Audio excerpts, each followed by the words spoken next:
देखिए सर,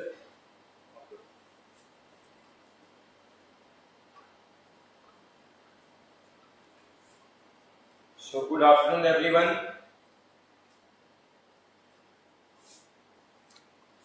ऐसे भाई साहब ट्राई कर रहे हो आप लोग? Ajay,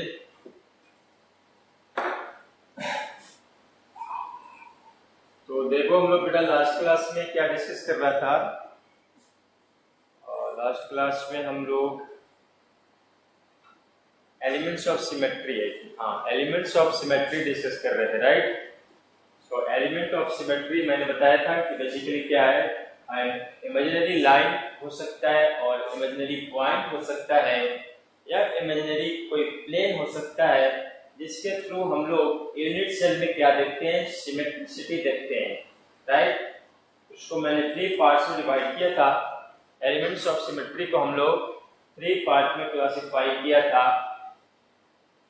centre of symmetry, plane of symmetry and axis of symmetry. पानी में है क्या?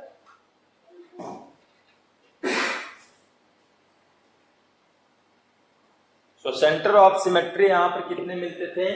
एक ही मिल पाएंगे, क्योंकि क्यूब के अंदर बेटा एक ही ऐसा सेंटर होता है जहां से आपको सिमेट्री यूनिट सेल में दिख सकता है। सिमेट्री मतलब उस पॉइंट के अलोंग सभी डायरेक्शन में अगर आप मूव करेंगे, उस पॉइंट से आप ऑल डायरेक्शन में इक्वल लेंथ मूव करेंगे तो क्या होगा, आपको सेम क्या बोल सकते हो, सेम फेसेस जो होंगे, जो फेसेस होंगे वो इक्वल डिस्टेंस पे होंगे।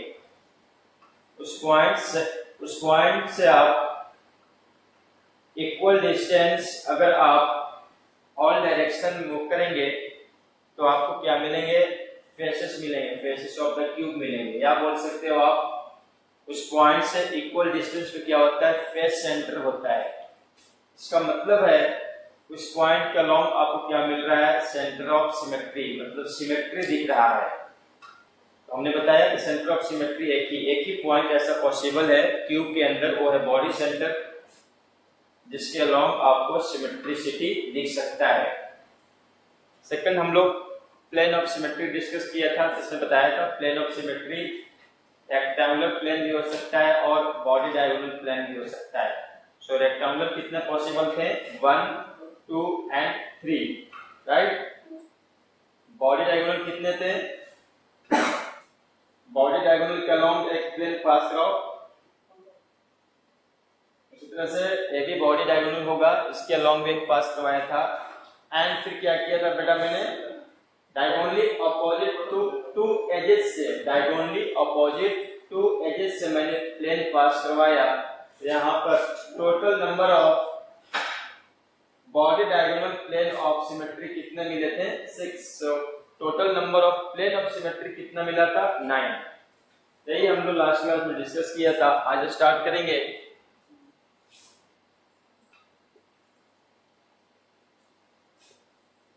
Axis of symmetry.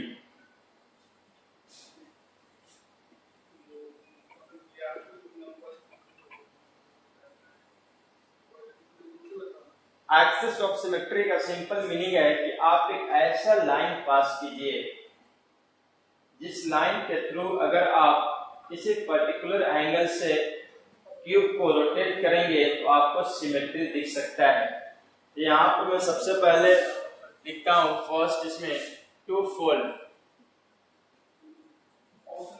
फोल्ड और इसी को हम लोग बोलते हैं C2 एक्सिस ऑफ सिमेट्री,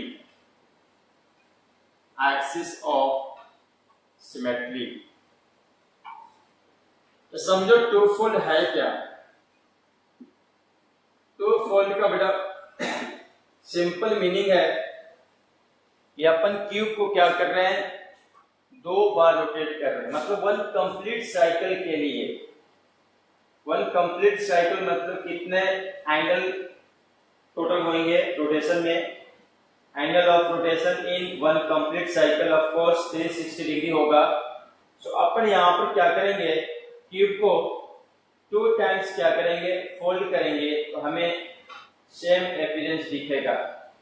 मतलब वन कंप्लीट साइकिल में अपन क्या करेंगे, टू फोल्ड, मतलब 2 बार क्या कर सकते हैं, इसको फोल्ड कर सकते हैं, रोटेट कर सकते हैं। तो ऑफ कोर्स आपको पता है कि ओवरऑल वन कंप्लीट साइकिल में कितने एंगल बनता है, 360 बनता है।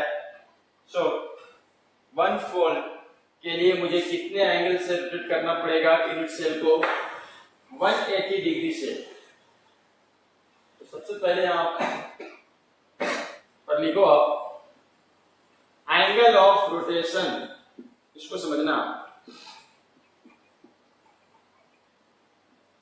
Angle of rotation 360/2 is equal to 180 degree, right.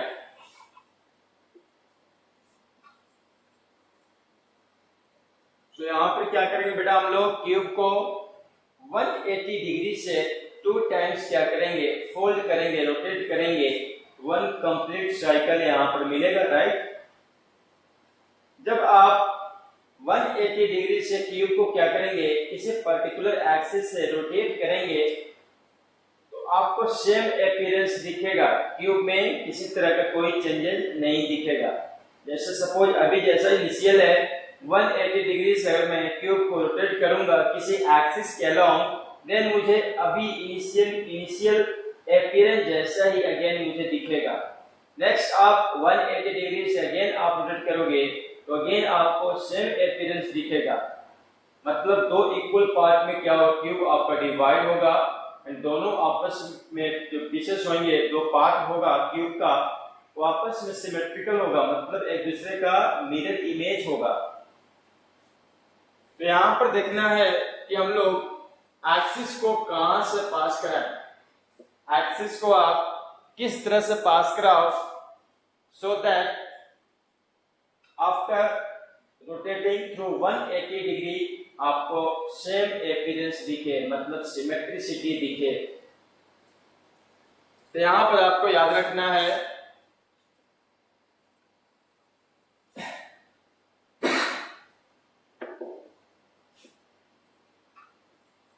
Sir वो करना पड़ेगा सर, ये सबसे पहले तो कर लिया कि जैसे क्या है ना, टाइम बीच में बहुत प्रॉब्लम होता है।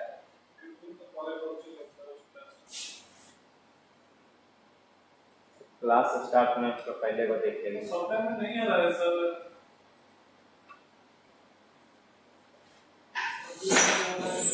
सॉफ्टवेयर में नहीं आ रहा है।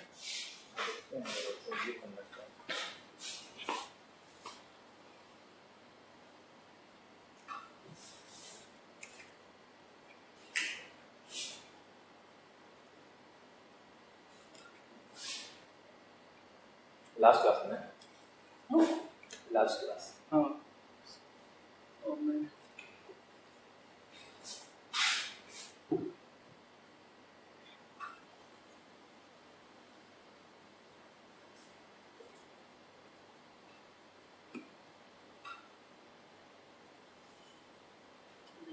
ठीक है।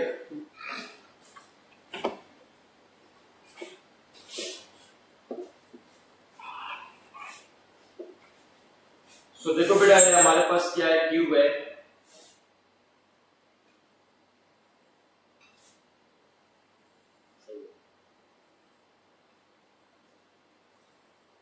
अब हमें क्या करना है, एक एक्सिस को, एक लाइन को पास करवाना है। लाइन को आप इस तरह से पास कराओ कि जब उस लाइन के अलोंग, उस एक्सिस के अलोंग जब मैं क्यूब को रोटेट करूंगा थ्रू एन एंगल 180 डिग्री तो आपको सिमेट्रिसिटी दिखना चाहिए। तो मैंने बताया था कि अब याद रखना, जो लाइन पास करवाएंगे हम लोग वो किससे पास करवाएंगे बेटा, mid points of the diagonally opposite edges, right. Mid points of the diagonally opposite edges, इसको याद रखना है। इसको एग्जाम में बैठ के सोचने मत लगना, वहां रिसर्च करोगे तो फिर से दिक्कत हो जाएगा। मैं यहां लिख देता हूं, axis passes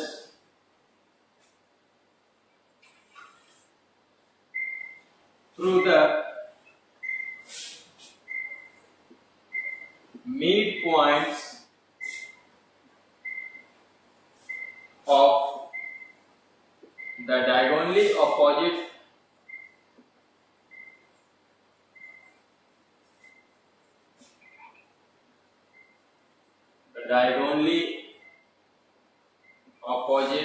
edges, right. So हम लोग क्या करेंगे बेटा, जो डायगोनली अपोजिट एजेस हैं उनके मिड पॉइंट मतलब एज सेंटर से क्या कराएंगे, हम लोग पास करवाएंगे लाइंस को। देखो मैं यहां पर क्या किया, अगर मान लीजिए ये आप एज लिया, इसका एज सेंटर यहां पर लाई करेगा बेटा, इसके diagonally just opposite edge centre कहां पे आएगा, यहां पर आएगा। अपने रूम में देखो, अगर आप इस एज को कंसीडर करते हो जिसके डायगोनली अपोजिट एज क्या होगा, तो अपन क्या करेंगे, इस एज सेंटर से, इस एज सेंटर से बेटा मैंने क्या कर दिया, एक लाइन पास करवा दिया। अब आप इस लाइन के अलोंग 180 डिग्री से क्या करोगे, इस लाइन के थ्रू 180 डिग्री से क्या करोगे, क्यूब को रोटेट करोगे तो आपको सेम अपीयरेंस दिखेगा जैसे अभी दिख रहा है। जैसे सोचो कि अगर हम लोग ऐसे लाइन पास करवाया, आपके रूम में क्या होगा बेटा, 4 वर्टिकली एजेस होंगे। आप अपने रूम में देखो 4 वर्टिकल एजेस हैं, तो किसी भी 2 वर्टिकल एज के मिड सेंटर से एक आप लाइन पास करवाइए एंड क्या करो, क्यूब को आप रोटेट करो।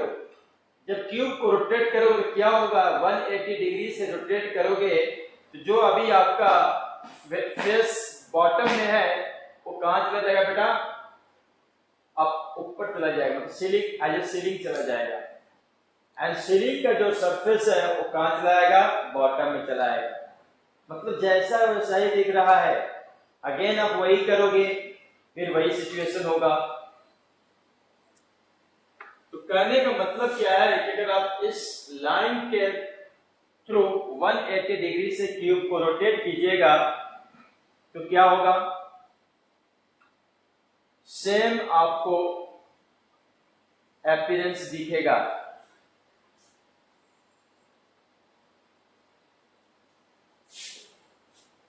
तो आपको याद यहां पे रखना है कि एक्सिस पास कहां से होगा, two fold axis of symmetry के केस में डायगोनली अपोजिट एज सेंटर से पास होगा। तो अगर मैं पूछूं आपसे कि total number of two fold axis of symmetry क्या होगा, total number of two fold और C2 एक्सिस ऑफ सिमेट्री कितना हो जाएगा बेटा, आप देख सकते हो। एट फर्स्ट एक्सिस होगा, सेकंड हो जाएगा। इसी तरह से डायगोनली अपोजिट एजेस ऐसे मिलेंगे ना। आप नीचे का जो एज है डायगोनली अपोजिट, जो अबव एज है, ऊपर का जो एज होगा सीलिंग का जो एज, उसके मिड पॉइंट से पास कराओगे। सिमिलरली यहां भी 2 एज है, इस व्हाइट बोर्ड का जो सरफेस है, फेस है, यहां पर भी 2 एज है। तो हम क्या करेंगे, यहां भी डायगोनली अपोजिट एजेस पास करवाएंगे तो यहां से मिलेगा। तो टोटल नंबर ऑफ, आप देखोगे अपने रूम में चेक करना, 6 C2 एक्सिस ऑफ सिमेट्री आपको दिखेगा। मतलब 6 टोटल नंबर ऑफ 6 वेज से आप क्या कर सकते हो, एक एक्सिस पास करा सकते हो through the mid point of diagonally opposite edges, 2 edges. तो यहां पर आप 6 वेज से एक्सिस को पास करा सकते हो। तो मैंने बोल दिया कि total number of C2 axis of symmetry कितने होंगे, 6। एक्सिस ऑफ सिमेट्री में सेकंड होता है बेटा 3 फोल्ड अगर डिस्कस करेगा, किसी को अगर विजुलाइज नहीं हो पा रहा है तो डिस्कस करेगा। थ्री फोल्ड और C3 axis of symmetry, C3 axis of symmetry. So three fold मतलब क्या हुआ कि आप क्यूब को थ्री फोल्ड करेंगे, मतलब 3 टाइम्स रोटेट करेंगे to complete one cycle, right, to complete one cycle. So 360 degree one cycle में एंगल होगा, कंप्लीट एंगल। तो थ्री फोल्ड के लिए मुझे कितने डिग्री से रोटेट करने पड़ेंगे? 120 डिग्री से। सो देखो मैं यहां पे सबसे पहले लिखता हूं angle of rotation, angle of rotation. So angle of rotation क्या हो जाएगा बेटा? 360 अपॉन 3, 120 डिग्री। मतलब हम लोग एक ऐसा एक्सिस पास कराने जा रहे हैं इस क्यूब से जिसमें इस एक्सिस के अलोंग हम लोग क्यूब को क्या करेंगे? 120 डिग्री से रोटेट करेंगे 3 टाइम्स। तो हमें और 3 टाइम्स जब आप रोटेट कीजिएगा बेटा, तो सभी फोल्ड्स में जितने बार आपने 3 बार रोटेट कीजिएगा तो तीनों बार क्या होगा? आपको सेम अपीयरेंस दिखेगा, मतलब सिमेट्रिसिटी दिखना चाहिए। फर्स्ट टाइम आपने 120 डिग्री रोटेट करोगे, फिर सेकंड टाइम रोटेट करोगे, थर्ड टाइम करोगे। तो यहां पर सभी रोटेशन में आपको सिमेट्रिसिटी दिखना चाहिए। अब चेक करो कि हम एक्सिस को कहां से पास कराएं, ये सबसे बड़ी क्वेश्चन है यहां पर। तो बेटा एक्सिस को क्या करोगे आप? एक्सिस को डायगोनली अपोजिट कॉर्नर से पास करवाना। कहां से पास कराओगे आप? डायगोनली, या फिर बोल सकते हो आप डायगोनली अपोजिट करने से मतलब है कि आप बॉडी डायगोनल के अलाउंग पास करवा दो, वही बात होगा। डायगोनली अपोजिट कॉर्नर्स, इसी को मैं बोल देता हूं क्योंकि इसी कॉर्नर से मेरा पास करेगा बॉडी डायगोनल, राइट। एक क्यूब में बेटा कितने बॉडी डायगोनल्स होते हैं? सो 1 2, इधर से भी चेक कर लो, top to bottom 3 and bottom to top 4, right. So एक क्यूब में 4 बॉडी डायगोनल्स पॉसिबल है। तो हम लोग क्या करेंगे यहां पर बेटा? C3 एक्सिस ऑफ सिमेट्री के लिए एक्सिस को कहां से पास करवाएंगे? बॉडी डायगोनल के अलोंग पास करवाएंगे। तो मैं लिख दूं यहां पर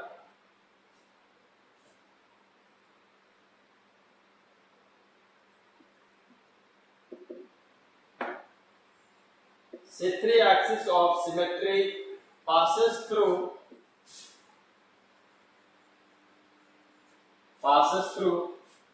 body diagonal, या passes along भी बोल सकते हो, body diagonal। So total number of body diagonals 4 होते हैं बेटा, इसलिए total number of C3 axis of symmetry, C3 axis of symmetry कितने हो जाएंगे? 4, राइट। क्लियर है? समझ में आ रहा है कैसा बनेगा क्यूब अपना?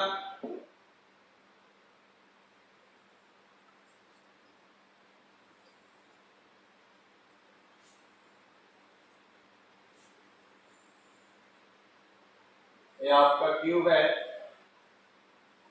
तो हम लोग यहां बेटा क्या करेंगे?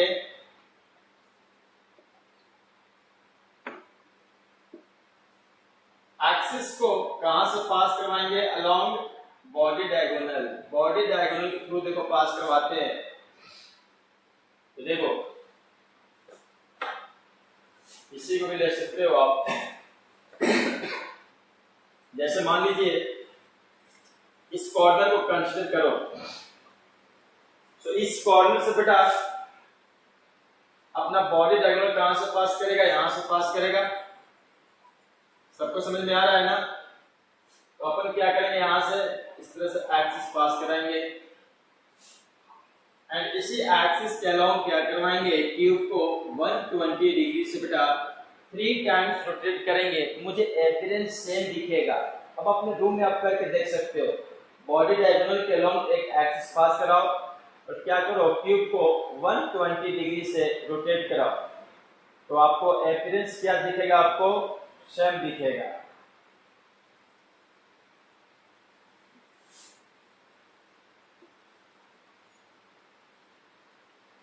लास्ट है इसमें 4 fold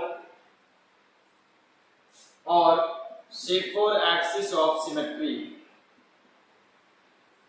axis of symmetry. So 4 fold, of course पता लग रहा है कि अपन क्यूब को क्या करने जा रहे हैं, 4 टाइम्स रोटेट करने जा रहे हैं। तो कितने एंगल से रोटेट करने पड़ेंगे, 90 डिग्री।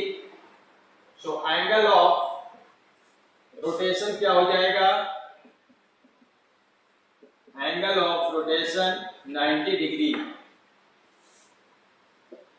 अब यहां पर सोचना है कि मुझे 90 डिग्री से क्यूब को क्या करना है, रोटेट करना है, तो हम एक्सिस को कहां से पास करवाएं ताकि सिमेट्रिसिटी दिखे, तो of course opposite face centre से पास करवाएंगे। कहां से पास करवाएंगे, अपोजिट फेस सेंटर। किसी भी फेस सेंटर को लो, जैसे मान लो ये अपना फेस सेंटर है, इस तरह से 2 अपोजिट फेस सेंटर से अपन एक्सिस पास करवाएंगे एंड क्यूब को क्या करोगे बेटा, आप 90 डिग्री से रोटेट करोगे, तो जो आपका बॉटम पर अभी फेस है ये कहां चला आएगा, राइट साइड आ जाएगा, राइट। जो आपके सामने फ्रंट में वो बॉटम पर चला आएगा, तो सेम अपीयरेंस है, जैसा फेस अभी था, बाद में 90 डिग्री की रोटेशन के बाद ही फेस ऐसा ही दिख रहा है, सेम अपीयरेंस दिख रहा है क्यूब में। अगेन आप 90 डिग्री से रोटेट करोगे तो क्या होगा, 90 डिग्री से मूव करेगा फेसेस, मतलब जो बॉटम टॉप का जो सीलिंग आपका है, सीलिंग का जो फेस है वो बॉटम में चला जाएगा, राइट। एंड जो बॉटम है वो कहां चला जाएगा बेटा, सीलिंग में चला जाएगा। जब आप सेकंड टाइम्स 90 डिग्री से क्यूब को रोटेट करेंगे, तो आप देख रहे हो ना 4 टाइम्स क्या कर रहे हैं हम लोग, क्यूब को 90 डिग्री से रोटेट कर रहे हैं, तो क्या मिलता है हमें, सेम अपीयरेंस मिलता है, सिमेट्रिसिटी दिखता है। इसी को बोल रहे हैं 4 फोल्ड और C4 axis of symmetry. So point आपको याद रखना है कि जो C4 एक्सिस ऑफ सिमेट्री होगा वो कहां से पास होगा, passes through the opposite face centers,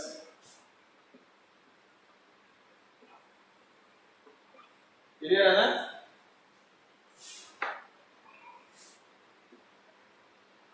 तो इस तरह से अपना बेटा क्यूब है,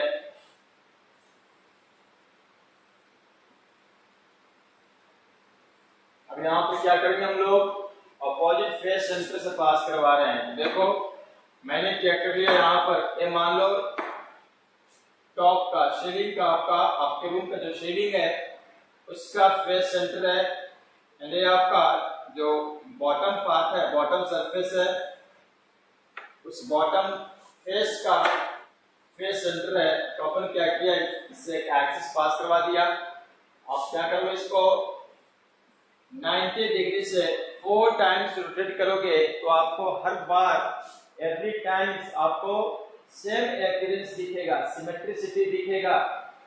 इसलिए मैंने इसको बोला C4 और 4 फोल्ड एक्सिस ऑफ सिमेट्री। तो अगर मैं आपसे पूछूं total number of C4 axis of symmetry कितने मिलेंगे, तो बेटा कितने आप 2 अपोजिट फेस सेंटर से एक्सिस पास करवा सकते हो, 3, right. So total number of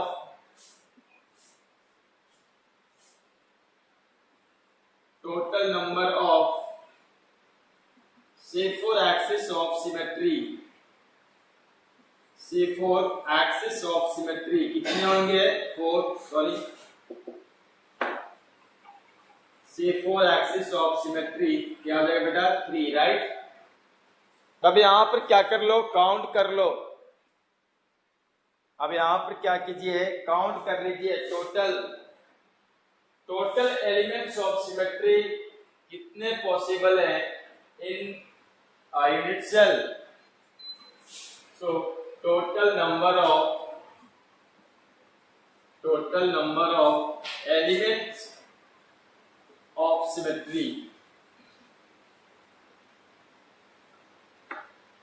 कितना हो जाएगा बेटा? 1 centre of symmetry, 9 plane of symmetry and axis of symmetry. तो एक्सिस ऑफ सिमेट्री कितना आया था? Two fold axis of symmetry क्या था? 6 plus 4 plus 3, right? 6 plus 4 plus 3, तो टोटल कितना हो जाएगा? 23। टोटल एलिमेंट ऑफ सिमेट्री कितने आते हैं? 23। याद रखना इसको। टोटल एलिमेंट्स ऑफ सिमेट्री कितने होते हैं किसी क्यूबिक यूनिट सेल में? वो होता है बेटा 23। एक होता है सेंटर ऑफ सिमेट्री, 9 होता है यहाँ पर प्लेन ऑफ सिमेट्री, जिसमें 3 था rectangular plane of symmetry and 6 थे body diagonal plane of symmetry. And यहाँ पर देख रहे हो आप एक्सिस ऑफ सिमेट्री कितने हैं? 13। 6 two fold axis of symmetry, 3 fold axis of symmetry 4 and 4 fold axis of symmetry कितना आता है? 3। तो total number of elements of symmetry यहाँ पर आएगा आपका 23। इस पे देखना भी क्वेश्चन, एक छोटा सा क्वेश्चन देते हैं, बाद में हम लोग इस चैप्टर के लास्ट में जब क्रिस्टल स्ट्रक्चर पढ़ेंगे हम लोग सॉलिड का, डिफरेंट सॉलिड का, तो वहां से भी यहाँ क्वेश्चन पूछा है, जेई में पूछा है। बहुत सिंपल क्वेश्चन रहता है, ऐसा कुछ नहीं है इसमें। तो छोटा सा क्वेश्चन करेंगे हम लोग यहाँ पर। क्वेश्चन है बेटा, मान लो सपोज, लैंग्वेज मैंने स्किप किया है, बस इसको समझाने के लिए आपको लिख रहा हूं। जो एटम्स ए है, मतलब एक सॉलिड जो है बेटा, एक सॉलिड 4 एटम्स से मिलकर बना है, राइट? एक सॉलिड का एक आपका यूनिट सेल है जिसका 4 कॉन्स्टिट्यूएंट पार्टिकल्स है, A B C and D. जो एटम ए है बेटा, मान लो कॉर्नर पर है, समझना। जो एटम ए है बेटा कहां पर है? कॉर्नर पर प्लेस किया मैंने। एटम बी को मैंने कहीं कर दो, सपोज एटम बी को मैंने प्लेस कर दिया फेस सेंटर। एटम बी को आप प्लेस कर दो फेस सेंटर बेटा, face centre. And atom C are present at, चलो, body centre. Atom C are present at body centre and atoms D are present at suppose edge centre, right? अब देखो मैं क्या कर रहा हूं, इस यूनिट सेल में कुछ चेंजेस करता हूं। तो चेंजेस मैंने क्या किया है, इफ एटम्स, लिख रहा हूं मैं, समझना इसको। If atoms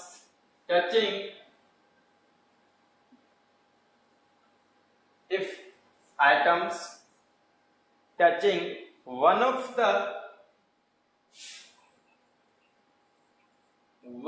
the two-fold comma three-fold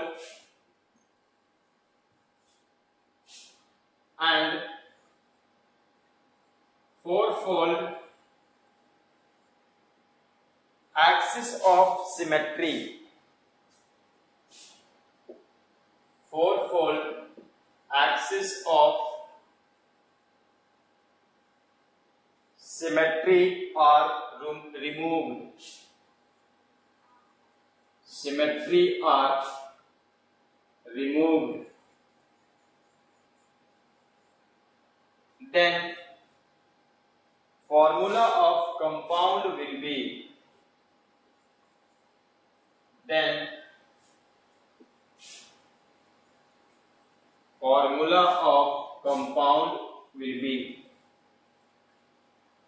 or formula of unit cell will be.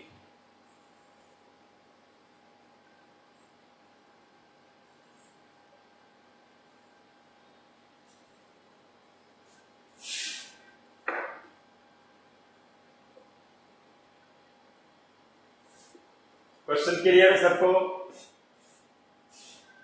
एक यूनिट सेल है बेटा जिसमें एटम्स ए जो है कॉर्नर पर है, एटम बी जो फेस सेंटर पर मैंने प्लेस किया, एटम सी को बॉडी सेंटर पर प्लेस किया, एटम डी को एज सेंटर पर प्लेस किया।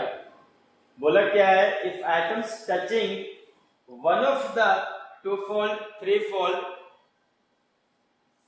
And four fold axis of symmetry are removed, then formula of compound will be.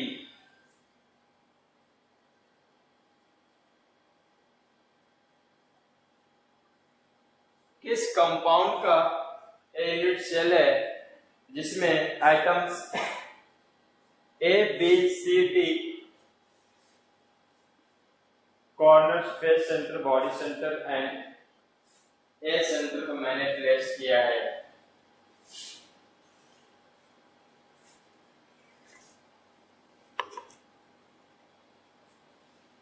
बोलो फास्ट, कोई है सर?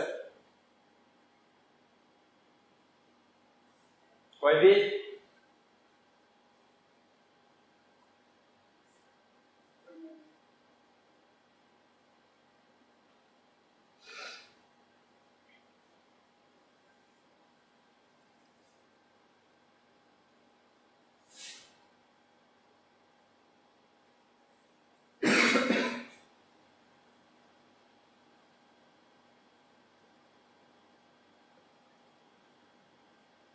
तो देखो लैंग्वेज, पहले क्वेश्चन का लैंग्वेज समझना। बोला है if atoms touching one of the two fold, मतलब केवल एक आपको कोई भी पर्टिकुलर एक्सिस ऑफ सिमेट्री लेना है, मतलब एक टू फोल्ड कंसीडर करना है, एक थ्री फोल्ड कंसीडर करो and one four fold axis of symmetry को कंसीडर करो। देन बताओ after changes in unit cell formula of the compound क्या बचेगा। तो मुझे पता है जो two fold axis of symmetry वो कहां से पास करता है बेटा, diagonally opposite to edge centre से, right. Diagonally opposite to edge centre से पास करेगा आपका two fold axis of symmetry. Three fold कैसे पास करेगा, along body diagonals and four fold to opposite face centre. तो अब सोचो आप कि जब एक आप C2 एक्सिस ऑफ सिमेट्री को पास कराओगे उस पर कौन कौन से एटम्स लाई करेंगे। तो बेटा डायगोनली अपोजिट एज सेंटर से पास कर रहा है तो बॉडी सेंटर से भी पास करेगा, राइट। इसका मतलब है कि C2 एक्सिस ऑफ सिमेट्री पर दो एज सेंटर लाई करेगा and one body centre lie करेगा। ये सभी आइटम्स रिमूव हो जाएंगे, क्लियर। अब सोचो three fold axis of symmetry, एक लो आप three fold axis of symmetry, कोई भी एक लेना है। तो axis of three fold axis of symmetry pass करता है along body diagonal and body diagonal सोचो आप कौन कौन से एटम्स लाई कर रहे हैं। तो बेटा दो कॉर्नर्स लाई करेगा and one body centre lie करेगा, तो दो कॉर्नर भी रिमूव हो जाएगा एंड बॉडी सेंटर तो पहले ही रिमूव हो गया है। Similarly C4 axis of symmetry consider करो, दो अपोजिट फेस सेंटर से आप एक्सिस पास करा दो। इस पे कौन कौन से एटम्स लाई करेंगे, दो फेस सेंटर लाई करेगा and one body centre lie करेगा। तो बॉडी सेंटर तो पहले रिमूव हो गया है, अब क्या करना है, दो फेस सेंटर को रिमूव कर दो। तो number of atoms A B and C count कर लो। नंबर ऑफ एटम्स ए कितना बचेगा, 6 - 2 × 1/8। कॉर्नर पर है ना, हाँ ठीक है। नंबर ऑफ एटम्स भी फेस सेंटर पर मैंने प्लेस किया है, तो दो फेस सेंटर भी रिमूव होगा। 6 लिखा है क्या, ऐड कर दो, है ना बेटा, सही है। सो 6 - 2 × 1/2। नंबर ऑफ एटम से एक बॉडी सेंटर होता है, उसको आपने रिमूव कर दिया, तो बचा क्या, 0। नंबर ऑफ एटम्स डी कहां पर है आपका, एज सेंटर पे बेटा, एज सेंटर 2 रिमूव हुआ है, तो रिमेनिंग क्या बचेगा, 12 - 2 × 1/4। अब क्या कर लेना, इसका फॉर्मूला ऑफ द कंपाउंड आप कैलकुलेट कर लेना, कर लोगे ना। आगे बढ़ते हैं।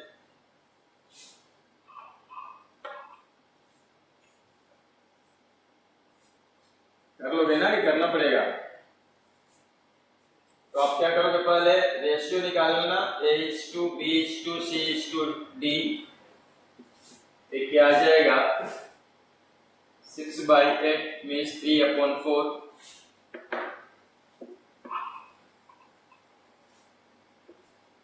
3/4 is to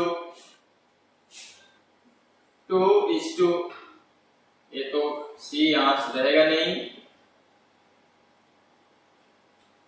5/2। सो फॉर्मूला क्या हो जाएगा, एलसीएम ले लीजिए, तो 4 एलसीएम आएगा, डिनोमिनेटर का है आप, तो 4 से मल्टीप्लाई कर दो, तो सिंपल होल नंबर रेशियो क्या हो जाएगा, 3:8:0 0:10। So formula of the compound क्या हो जाएगा बेटा, A3B8 एंड D10। क्लियर है, A3B8 D10।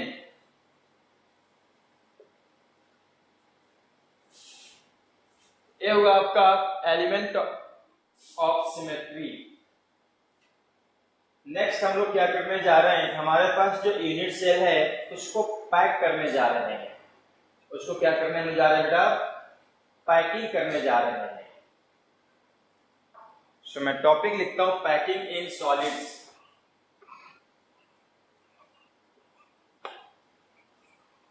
Packing in solids.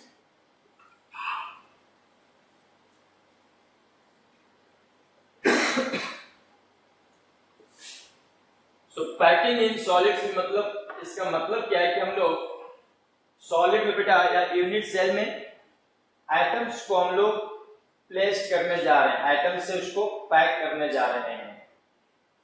Different types का पैकिंग कर सकते हो, है ना। आप किसी लाइन के अलोंग कर सकते हो, जिसको हम लोग बोलेंगे, फर्स्ट यहां बोलेंगे बेटा वन डायमेंशनल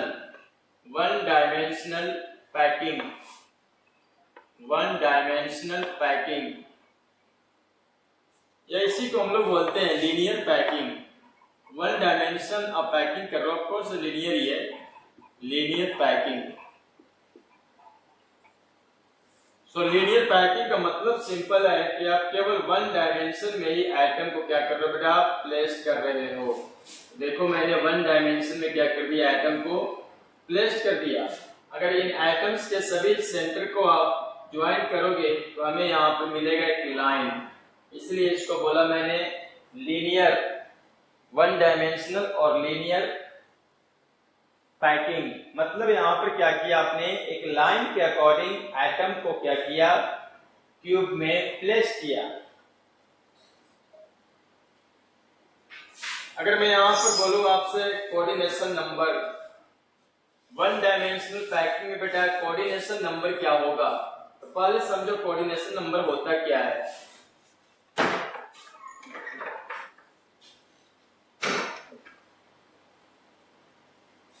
कोऑर्डिनेशन नंबर, तो देखो इलेक्ट्रो कोऑर्डिनेशन कंपाउंड में कोऑर्डिनेशन नंबर क्या था? सेंट्रल मेटल के around total number of coordinate bonds, right. But यहाँ पर क्या है, एटम प्लेस्ड हो रहा है, इसलिए हम लोग क्या करेंगे, किसी एटम के नियरेस्ट नेबर्स काउंट करेंगे, या बोल सकते हो कोई एक एटम कितने एटम से टच में है। कोई एक particular atom total number of कितने एटम से डायरेक्टली टच में है या टच कर रहा है, उसी को मैं बोलता हूं coordination number. So coordination number basically क्या है? Total number of nearest neighbours, है ना। Total number of, coordination number कैसे डिफाइन कर लोगे अगर एग्जाम में आ जाएगा तो? Number of nearest neighbour atoms of an atom, किसी एक एटम का जो total number of nearest neighbouring atoms होगा, वही क्या कहलाएगा उस एटम के लिए? Coordination number. So number of nearest neighbouring atoms,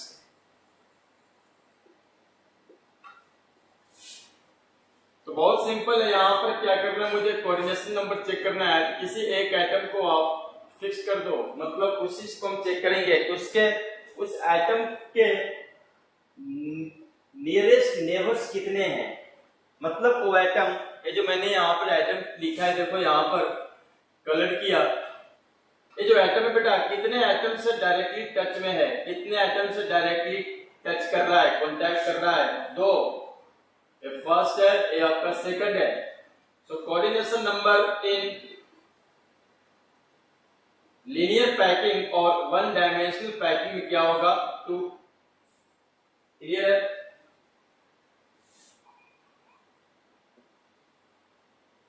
second type है, यहां पैकिंग पढ़ेंगे हम लोग,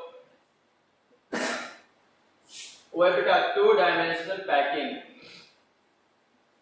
2 डायमेंशनल पैकिंग मतलब आपको एटम को क्या करना है, यूनिट सेल में 2 डायमेंशन में प्लेस करना है।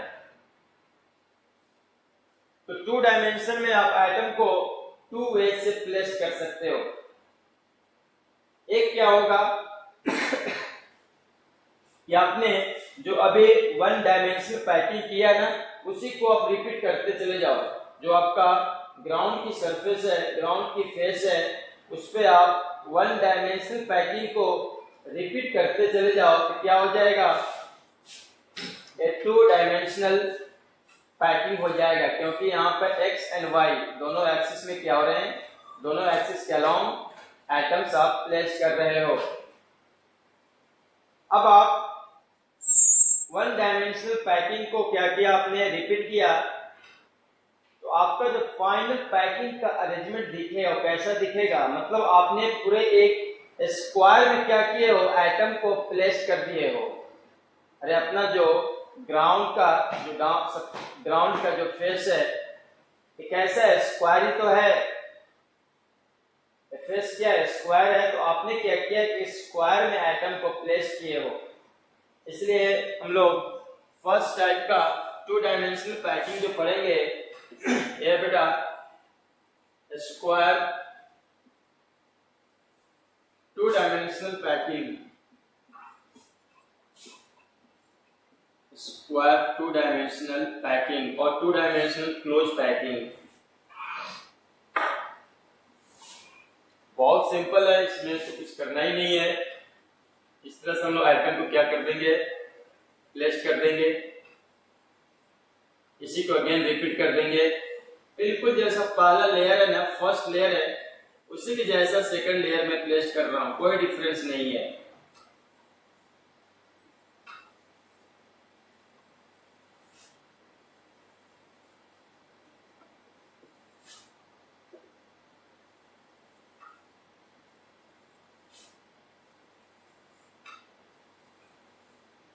राइट। मतलब बेसिकली मैंने क्या किया, जो वन डायमेंशनल पैकिंग था उसी को मैंने रिपीट कर दिया through out the faces, through out the face. अपना फेस बेसिकली है क्या, स्क्वायर है। इस टाइप को पैकिंग को हम क्या बोलते हैं, square two dimensional close packing.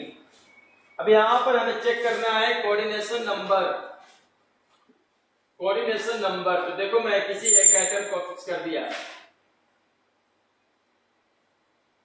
अब देखो ये आइटम कितने आइटम से टच कर रहा है बेटा, तो फर्स्ट आइटम है, सेकंड है, थर्ड है आपका, एंड फोर्थ है, राइट। सो कोऑर्डिनेशन नंबर क्या हो जाएगा, coordination number in square two dimensional close packing कितना हो जाएगा, 4। जो एटम बेटा इस एटम को डायरेक्टली टच कर रहा है, उनके सेंटर्स को आप कनेक्ट करोगे तो आपको स्क्वायर का फॉर्मेशन होगा। इसीलिए तो इसको बोल रहे हैं हम लोग square two dimensional close packing.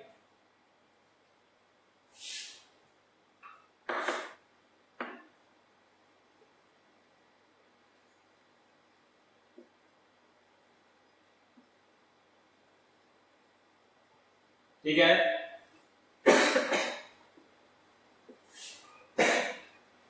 अब देखो यहां पर एक टर्म मैं लिखूंगा पैकिंग फ्रैक्शन, सब लोग समझेंगे।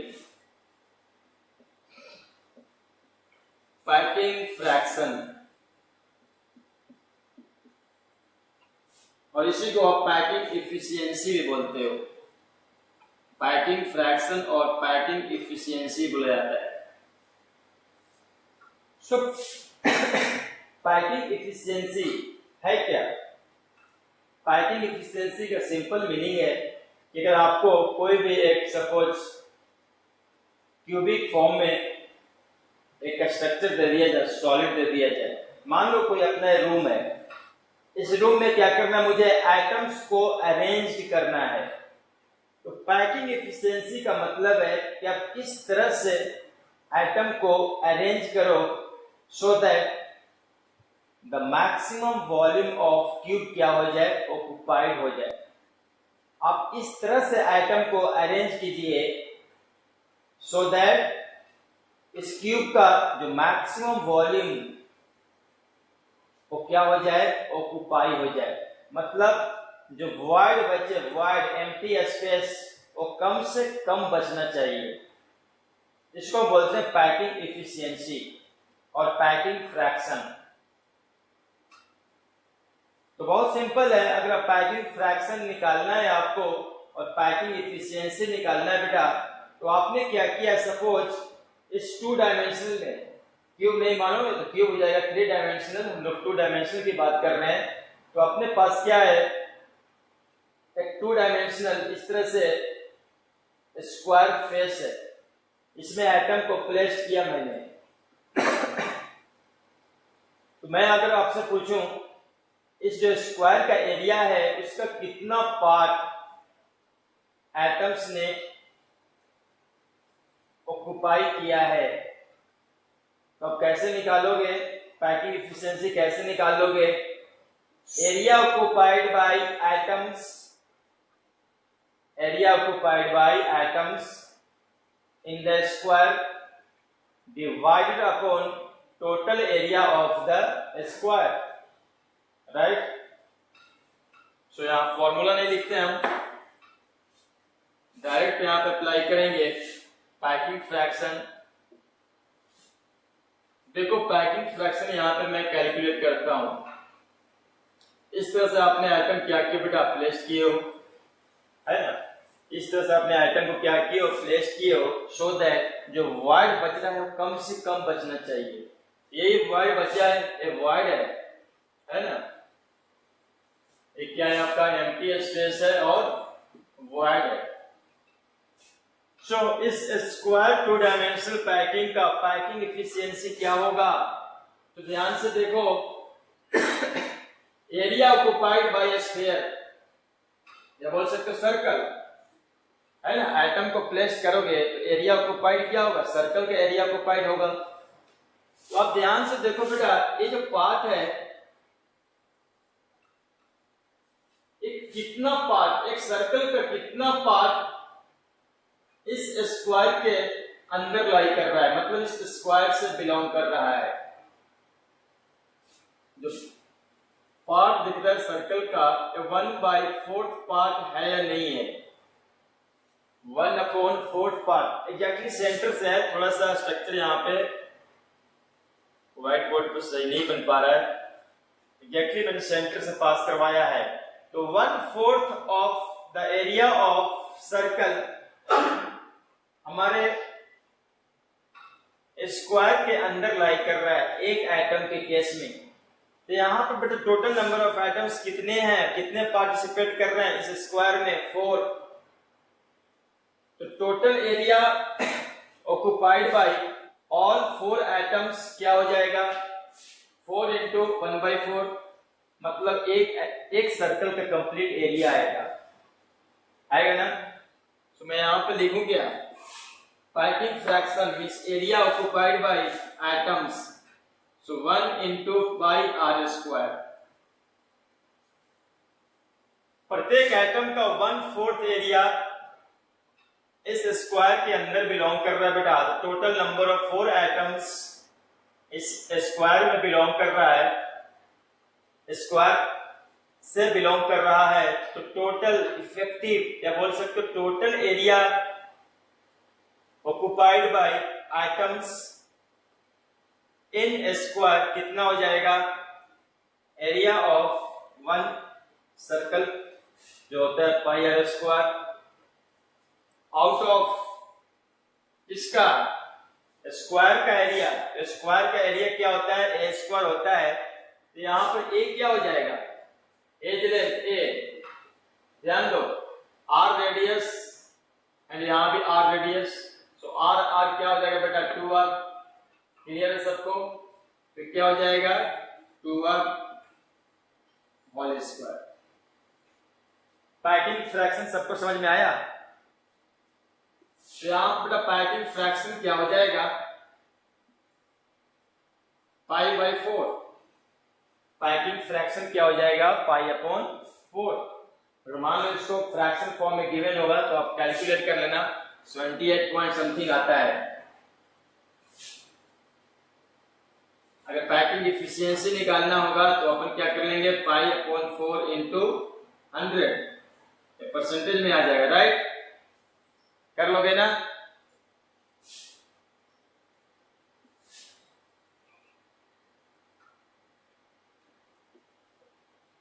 अरे ध्यान से समझना, ये सब बुक्स में नहीं मिलेंगे आपको फिर, इसलिए फिर रट्टा मारना स्टार्ट कर दोगे। सेकंड टाइप का 2 डायमेंशनल जो पैकिंग होता है बेटा बी,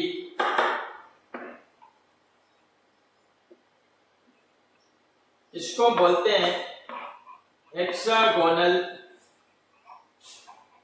तो एक पॉइंट और देखो, यहां से क्वेश्चन करके पूछते हैं। अगर मैं यहां पर बेटा एटम्स का अरेंजमेंट बोलूं तो आप क्या बोलोगे, सर यहां पर तो अरेंजमेंट सेम है। मान लो ये फर्स्ट अरेंजमेंट है, तो इसी के जैसा आपने यहां भी रखे हो एटम्स को, सेम आप यहां भी रिपीट किए हो अरेंजमेंट, एंड यहां भी सेम रिपीट किए हो, है ना। तो एटम्स का अरेंजमेंट यहां पर देखोगे तो सभी लेयर में क्या है, सेम है ना। इसलिए इसको हम बोलते हैं बेटा स्क्वायर 2 डायमेंशनल पैकिंग को ए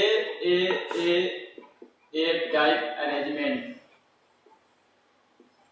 क्वेश्चन यहां से पूछा हुआ है, इससे नहीं पूछा है, 3 डायमेंशन से पूछा है, बट पूछा है अरेंजमेंट। क्योंकि यहां पर क्या है, आप एटम्स का अरेंजमेंट जैसा फर्स्ट लेयर में किया, अगेन आप उसी को रिपीट किए हो। थर्ड अरेंजमेंट भी फर्स्ट जैसा ही है, फोर्थ अरेंजमेंट भी फर्स्ट जैसा ही है, सारे के सारे अरेंजमेंट क्या है, सिमिलर है। इसलिए हम लोग इस टाइप के अरेंजमेंट को 2 डायमेंशनल स्क्वायर पैकिंग को क्या बोलते हैं हम लोग, इस तरह से ए टाइप अरेंजमेंट। सेकंड मैंने बताया, सेकंड अरेंजमेंट क्या हो सकता है, आप एटम्स को जब प्लेस करो 2 डायमेंशन में तो होता है हेक्सागोनल, हेक्सागोनल 2 डायमेंशनल पैकिंग।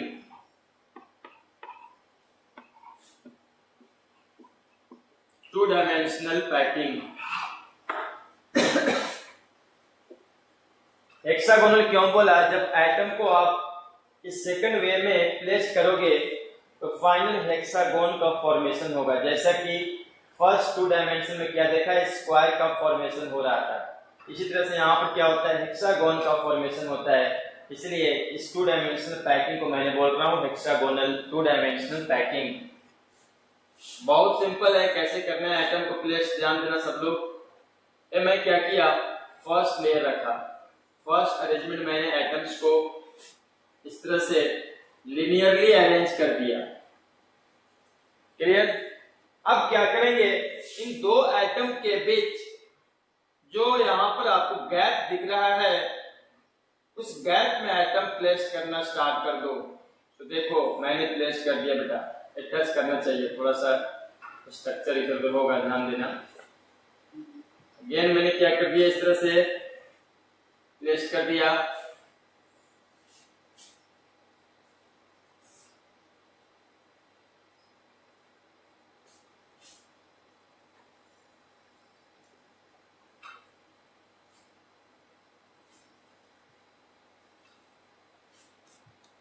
अपन क्या करेंगे यहां पर, सबसे पहले बेटा फर्स्ट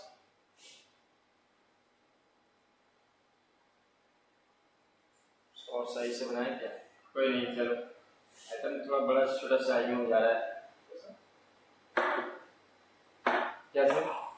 कुछ नहीं, सही है। एटम का साइज थोड़ा सा सेम रखो तो क्लियरली आपको दिखेगा, समझ में आएगा। देखो मैंने क्या किया बेटा, पहले एटम्स को लिनियरली अरेंज कर दिया। अब क्या करना है, इन 2 एटम के बीच जो आपको गैप दिख रहा है ना, इनमें एटम प्लेस करना स्टार्ट कर दो, है ना। ऐसे मैंने एटम क्या कर दिया बेटा, प्लेस कर दिया। और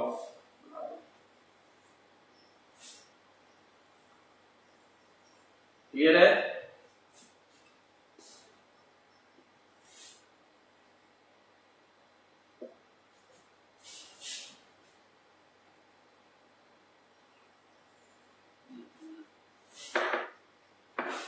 व्हाइट बोर्ड बनाना इतना दिक्कत ना हो।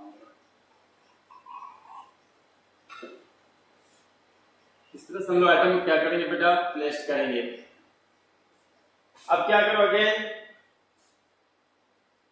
तो फर्स्ट लेयर आपने, ध्यान दो, जो फर्स्ट लेयर आपने बनाए हो ए,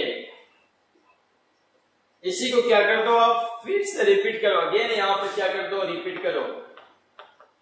अगेन यहां पर क्या करेंगे बेटा, इसको हम लोग रिपीट करेंगे, इसको यहां पर रिपीट कर दो।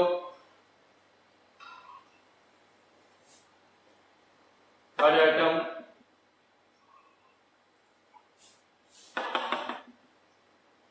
इस तरह से मैंने क्या कर दिया, फर्स्ट लेयर को अगेन मैंने रिपीट किया।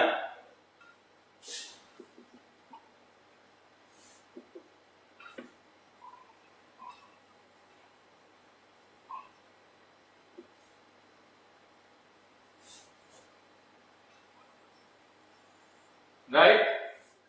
अब क्या करेंगे हम लोग, अगेन ये जो बेटा सेकंड लेयर है, डिफरेंट लेयर है ना, ये आपका फर्स्ट अरेंजमेंट था एटम्स का, उसके बाद उसके नीचे जो आपने ए अरेंजमेंट एटम का प्लेस किए हो, ये पहले वाले से डिफरेंट है, क्योंकि देखो ना दोनों का सेंटर मैच नहीं कर रहा है, इसलिए इसको मैंने बोला B type arrangement.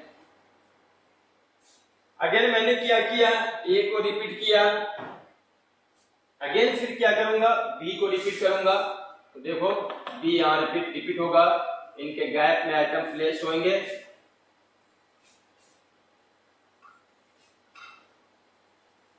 Right? So B again repeat हो गया। अगेन क्या करेंगे बेटा हम लोग, फर्स्ट ए टाइप का अरेंजमेंट रिपीट करेंगे, देन बी टाइप का अरेंजमेंट रिपीट करेंगे। तो यहां पे क्या हो रहा है, बेसिकली 2 डिफरेंट टाइप का अरेंजमेंट मैं यहां पर बार बार रिपीट कर रहा हूं, A B A B A B. इसलिए सबसे पहले तो समझो आप, इस टाइप का जो अरेंजमेंट मैंने किया है इसको हम क्या बोलेंगे, इस 2 डायमेंशनल पैकिंग को हम लोग बोलेंगे बेटा AB type arrangement. AB type arrangement. अब इस अरेंजमेंट को, इस एबी टाइप अरेंजमेंट को आपने हेक्सागोनल 2 डायमेंशनल पैकिंग क्यों बोला? तो देखो मैं क्या कर रहा हूं, किसी एक एटम को यहां पर मार्क कर दिया। अब आप देखो ये जो एटम है ये कितने एटम्स से डायरेक्टली टच कर रहा है। तो देखो first, second, third, fourth, 5, 6, right. Total number of 6 item को क्या कर रहा है, टच कर रहा है। तो इनके सेंटर्स को मैंने क्या कर दिया बेटा, कनेक्ट कर दिया। तो सेंटर को जब कनेक्ट करोगे तो देखो क्या हेक्सागोन का फॉर्मेशन हो रहा है कि नहीं हो रहा है। अब ये चैप्टर ही ऐसा है ना बेटा, ये थोड़ा सा इसमें प्रोजेक्टर वगैरह यूज करने पड़ जाते हैं, बढ़िया से समझना है तो, है ना। बट फिर भी आप देखो मैं कोशिश कर रहा हूं सारे अरेंजमेंट्स को व्हाइट बोर्ड पर शो करने के लिए, तो आप समझने की थोड़ा कोशिश करना। तो यहाँ पर देखो फाइनल जो अरेंजमेंट दिख रहा है हमें कैसा दिख रहा है, हेक्सागोन जैसा दिख रहा है। इसलिए इसको बोल रहे हम लोग हेक्सागोनल 2 डायमेंशनल क्लोज पैकिंग, जहां पर 2 डिफरेंट टाइप का अरेंजमेंट क्या हो रहा है बेटा, रिपीट हो रहा है इन 2 डायमेंशन। इसलिए इसको एबी टाइप अरेंजमेंट भी बोलते हैं। कोऑर्डिनेशन नंबर पूछूं तो सामने आपको दिख रहा है कोऑर्डिनेशन नंबर क्या है, कोऑर्डिनेशन नंबर क्या दिख रहा है यहाँ पर 6, राइट। 6 आइटम्स क्या हो रहे हैं, जो सेंटर में आइटम मैंने प्लेस किया है उसको डायरेक्टली टच कर रहा है, क्लियर है ना। अब यहां पर मुझे जो मेन मोटो है वो है पैकिंग फ्रैक्शन। सो पैकिंग फ्रैक्शन कैसे कैलकुलेट किया जाए। सो पैकिंग फ्रैक्शन क्या होता है बेटा, इस हेक्सागोन का कितना एरिया इस एटम क्या किया है, ऑक्युपाई किया है। वो एटम बोलो तो सर्कल बोलो यहाँ पर, है ना, क्योंकि 2 डायमेंशन में आप एटम प्लेस कीजिएगा। एक सपोज पेपर है, पेपर, तो पेपर पे आप एटम प्लेस करोगे स्फेरिकल एटम, तो केवल उसका सर्कल पार्ट ही कवर करेगा ना, एरिया पार्ट कवर करेगा। तो यहाँ पर पैकिंग फ्रैक्शन का मतलब क्या है, इस हेक्सागोन का जो टोटल एरिया है उसका कितना एरिया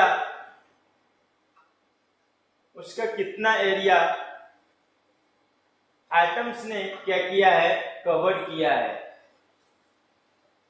और ऑक्युपाई किया है। तो कैसे निकाला जाए बेटा, तो देखो ये जो आपको सर्कल का एक एटम्स, कैसे देखो एक सर्कल का जो एरिया है वो कितना पार्ट हमारे हेक्सागोन से बिलोंग कर रहा है।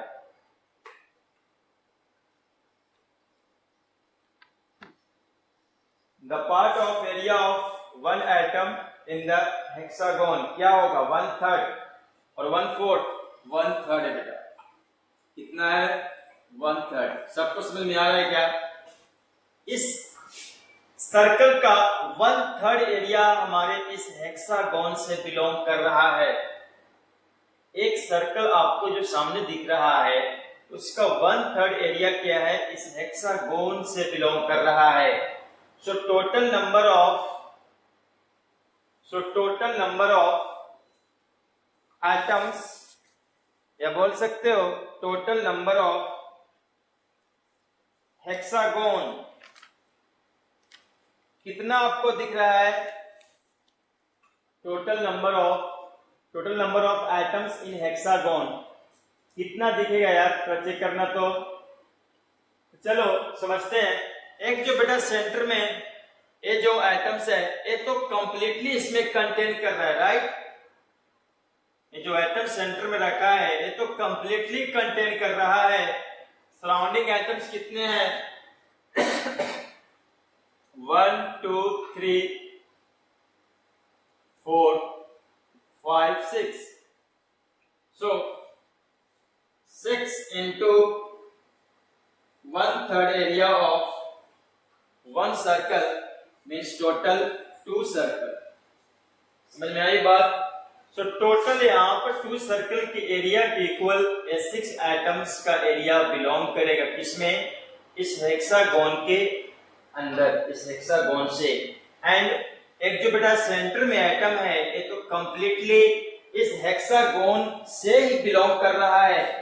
जो सेंटर में एटम मैंने प्लेस किया है उसका जो एरिया होगा, उस सर्कल का जो एरिया होगा कंप्लीटली हेक्सागोन क्या करेगा? उसको कंटेन करेगा। So total number of area occupied by all these circles in this hexagon क्या हो जाएगा?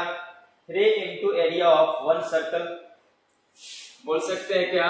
3 into area of one circle pi r square। अरे किसी को समझ में नहीं आया पूछ लेना, मैथमेटिक्स सिंपल है यहाँ पर।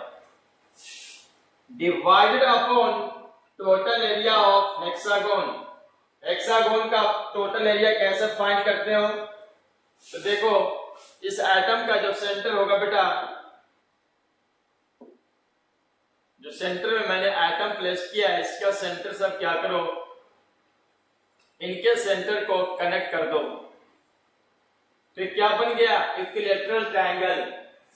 अरे क्या बन गया? इक्विलैटरल ट्रायंगल जिसका एज लेंथ क्या होगा? r plus r 2r। इसका भी आर है, इसका भी आर है, radius. So length of side of equilateral triangle क्या हो जाएगा? 2r। सो एरिया क्या हो जाएगा बेटा? पढ़े हो आप? 3/4 इंटू साइड का स्क्वायर। सो एक इक्विलैटरल ट्रायंगल का एरिया मैंने लिखा। अब देखो इस हेक्सागोन में कितने इक्विलैटरल ट्रायंगल बनेंगे? तो 6 बनेगा। समझ में आ रही बात? 2 3 4 5 and 6। So total number of 6 equilateral triangle हमारे इस हेक्सागोन में बनेगा। तो हम क्या करेंगे बेटा? सभी इक्विलैटरल ट्रायंगल के एरिया को ऐड कर देंगे। सो हमें मिल जाएगा हेक्सागोन का एरिया। यहाँ पर क्या हो जाएंगे? पैकिंग इफिशियंसी और पैकिंग फ्रैक्शन, इसको सिंप्लीफाइड कर लेना, कैलकुलेट कर लोगे ना। हाँ इस तरह से निकालते हैं, बाकी सिंपल कैलकुलेशन है। इनको आप क्या करना? फ्रैक्शन फॉर्म में एंड परसेंटेज फॉर्म में भी आप कैलकुलेट कर लेना। चलो कुछ मैं यहाँ पे कर देता हूँ। 3 कैंसिल हो जाएगा तो √3 आएगा यहाँ। 5 4 कैंसिल हो जाएगा, r स्क्वायर कैंसिल होगा बेटा। कौन है? बोलो बेटा।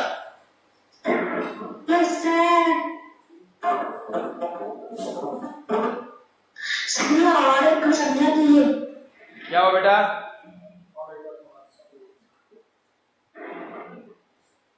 नहीं समझ में आया? अच्छा देखो हम लोग डिस्कस कर रहे हैं बेटा हेक्सागोनल 2 डायमेंशनल पैकिंग। अरे सब लोग समझना, आने वाला नेक्स्ट जो पैकिंग है उसमें और ज्यादा विजुलाइज करना है। 3 डायमेंशनल अभी करेंगे हम लोग। हेक्सागोनल 2 डायमेंशनल पैकिंग भी होता है, 3 डायमेंशनल भी होता है। 2 डायमेंशनल नहीं समझोगे तो 3 डायमेंशनल बिल्कुल समझ में नहीं आएगा। हेक्सागोनल 2 डायमेंशनल पैकिंग, मैंने क्या बोला कि हम क्या कर रहे हैं बेटा? 2 डायमेंशन में एटम को प्लेस करने जा रहे हैं। तो पहले क्या किया मैंने? एक इस तरह से पैकिंग किया। पैकिंग करने के बाद मुझे दिखा कि स्क्वायर का फॉर्मेशन हो रहा है ना। किसी एक एटम के नियर अबाउट 4 एटम्स टच में थे जिनको सेंटर से मैंने कनेक्ट किया, एक स्क्वायर का फॉर्मेशन हो रहा था। तो उस टाइप के पैकिंग को मैंने नाम दे दिया, ये 2 डायमेंशनल स्क्वायर पैकिंग है। अब मैंने क्या किया? एक सेकंड टाइप का पैकिंग करना स्टार्ट किया। कैसे किया? पहले एक लीनियरली एटम को आपके रूम में, आप जिस रूम में बैठे हो, अब क्या करो? 1 डायमेंशनल पैकिंग कर दो। अब क्या करो? 2 एटम के बीच जो गैप दिख रहा है उस गैप के सामने एटम को प्लेस करना स्टार्ट कर दो। तो आपको डिफरेंट अरेंजमेंट दिख रहे हैं ना, क्योंकि दोनों का देखो सेंटर मैच नहीं करेगा। तो फर्स्ट ए हुआ टाइप ए अरेंजमेंट किया आपने, second type B arrangement start कर दिया। अगेन क्या करेंगे हम, ए को अगेन रिपीट किया। सो देखो सबसे पहले मैंने क्या किया बेटा, लीनियर मैंने वन डायमेंशनल लीनियर पैकिंग कर दिया। मैंने एटम को प्लेस कर दिया अपने जो रूम का फेस है, ग्राउंड का फेस है, उस पर रख दिया मैंने। अब मैंने क्या किया, दो एटम के बीच मैंने एटम को प्लेस करना स्टार्ट किया। देखो ना, इन दो एटम के बीच यहाँ पर गैप है, इस गैप में हमने एटम को फिल करना स्टार्ट कर दिया। राइट, समझ में आ रहा है? अब देखोगे दोनों का एटम जो बेटा मैच नहीं हो रहा है, इसका मतलब है कि डिफरेंट टाइप का अरेंजमेंट है, इसलिए मैंने लिख दिया बी। अब क्या करेंगे, ए को अगेन रिपीट कर देंगे। देखो ए रिपीट हो गया है। अगेन क्या करेंगे, अब हम लोग बी को रिपीट कर देंगे। फिर क्या करेंगे, ए को रिपीट करेंगे, फिर हम लोग बी को रिपीट करेंगे, फिर ए को रिपीट, फिर बी को रिपीट।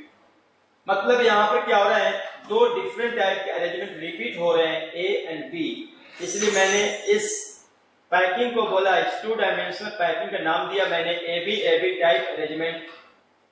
अब क्या करो, किसी एक एटम को फिक्स कर दो। मैंने एक एटम को ध्यान से देखो, मैंने सेंटर में फिक्स किया है एंड उसके नेबरिंग एटम्स काउंट किया, मुझे 6 दिखे। 6 एटम्स इस सेंटर का जो एटम है उसके डायरेक्टली टच में है, मतलब कोऑर्डिनेशन नंबर हो गया 6। अब यहाँ पर क्या किया, जो 6 एटम्स टच कर रहे हैं उनके सेंटर को कनेक्ट किया तो मुझे हेक्सागोन दिखा। अरे ये तो हेक्सागोन बन रहा है, इसलिए इस टू डायमेंशनल पैकिंग का नाम दे दिया मैंने हेक्सागोनल टू डायमेंशनल पैकिंग। अब मेरा यहाँ पर इंटरेस्ट है पैकिंग फ्रैक्शन फाइंड करना। पैकिंग फ्रैक्शन मतलब ये जो हेक्सागोन है, आपके सामने जो हेक्सागोन दिख रहा है उसका कितना मैक्सिमम एरिया को आपने क्या किया, यूटिलाइज किए हो एटम्स फिल करने में, वही होता है पैकिंग एफिशिएंसी और पैकिंग फ्रैक्शन। जैसे समझो ना, आप जब कॉलेज से घर जाते हो तो इस पैकिंग फ्रैक्शन का बहुत ज्यादा मतलब प्रैक्टिकली इस्तेमाल करते हो, है ना। आप छोटा सा बैग होता है, इसमें आप इस तरह से पैकिंग करते हो, स्पेशली जब समर वेकेशन होती है तो कम से कम स्पेसेस, एम्प्टी स्पेसेस आपके बैग में बचे, करते हो ना आप इस तरह से। ऐसा थोड़ी कि रैंडम बुक्स कहीं रख दिया, जो भी क्लोथ्स वगैरह कहीं भी रख दिया, तो ऐसा नहीं होता है। आप उसको इस तरह से अरेंज करते हो, जो भी बुक्स वगैरह हैं एक्सेट्रा, कि आपके बैग का मैक्सिमम जो स्पेस है वो क्या हो जाए, ऑक्युपाई हो जाए। उसी को आप पैकिंग फ्रैक्शन और पैकिंग एफिशिएंसी बोलते हो। तो हमारे पास यहाँ पर क्या है, एक हेक्सागोन है। इस हेक्सागोन में आइटम को क्या किया, आपने प्लेस किए हो। तो हमें क्या करना है, यहाँ पर आपको बताना है कि हेक्सागोन का कितना एरिया आप ऑक्युपाई कर रहे हो एटम से, या एटम से फिल कर रहे हो। तो हम लोग क्या करेंगे, जो total area occupied bye all atoms होगा उसमें डिवाइड कर देंगे टोटल एरिया ऑफ हेक्सागोन। सो यहां पर मुझे फाइंड करना है टोटल एरिया ऑफ सर्कल्स कितना है इस हेक्सागोन, एक हेक्सागोन के अंदर। तो मैंने बताया कि जो बेटा एटम्स, जो नेबरिंग एटम्स हैं जिससे आपने कोऑर्डिनेशन नंबर फाइंड कर रहे हो, उसका कितना पार्ट, तो देखो मैंने यहां पर समझाया हूं, उसका कितना पार्ट, उस एक सर्कल का कितना पार्ट इस हेक्सागोन के अंदर बिलोंग कर रहा है, हेक्सागोन के अंदर है। तो 1/3 होता है बेटा। कितना होता है, 1/3। तो इस सर्कल का 1/3 पार्ट क्या है, आपके हेक्सागोन के अंदर है। तो ऐसे बेटा, ऐसे नेबरिंग एटम्स कितने हैं, 6 हैं। टोटल नेबरिंग एटम्स कितने दिख रहे हैं आपको, 6। सो एक एटम का 1/3 एरिया हमारे हेक्सागोन के अंदर है। तो 6 एटम्स का, या बोल सकते हो 6 सर्कल का कितना एरिया हमारे हेक्सागोन के अंदर होगा, कंप्लीट 2 सर्कल का। सो यहां से पता लग गया, ये जो बेटा सराउंडिंग एटम्स है और सराउंडिंग सर्कल है, ये कितना एरिया कंट्रीब्यूट करेगा, 2 × πr²। एक सर्कल क्या है, कंप्लीटली कंटेन कर रहा है इस हेक्सागोन में, एक सर्कल कंप्लीटली कंटेन कर रहा है इस हेक्सागोन में, इसलिए 2 + 1 3। So total area occupied bye 3 circle 3 into pi r square divided upon total area of hexagon. Hexagon का एरिया कैसे फाइंड करते हो आप, तो देखो मैंने क्या किया, जो हेक्सागोन का सेंटर है, इस सेंटर से इस एजेस को मैंने क्या कर दिया, कनेक्ट कर दिया बेटा, तो मुझे दिखा इक्विलैटरल ट्रायंगल। तो ऐसे कितने इक्विलैटरल ट्रायंगल यहां पर बन सकते हैं, 6। एक इक्विलैटरल ट्रायंगल का एरिया होता है √3/4 a²। ए यहां पर एज लेंथ होता है इक्विलैटरल ट्रायंगल का, साइड लेंथ। तो साइड लेंथ यहां पर क्या है बेटा, देखो ध्यान से देखो, r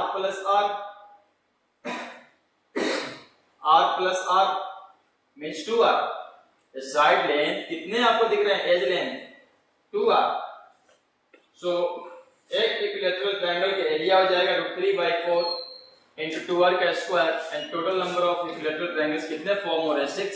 अपन 6 से मल्टीप्लाई कर दिया, इस तरह से हमें निकल गया यहाँ पर क्या, पैकिंग फ्रैक्शन। अब इसको सिंप्लीफाई कर लेना पॉइंट फॉर्म में, मतलब फ्रैक्शन फॉर्म में, एंड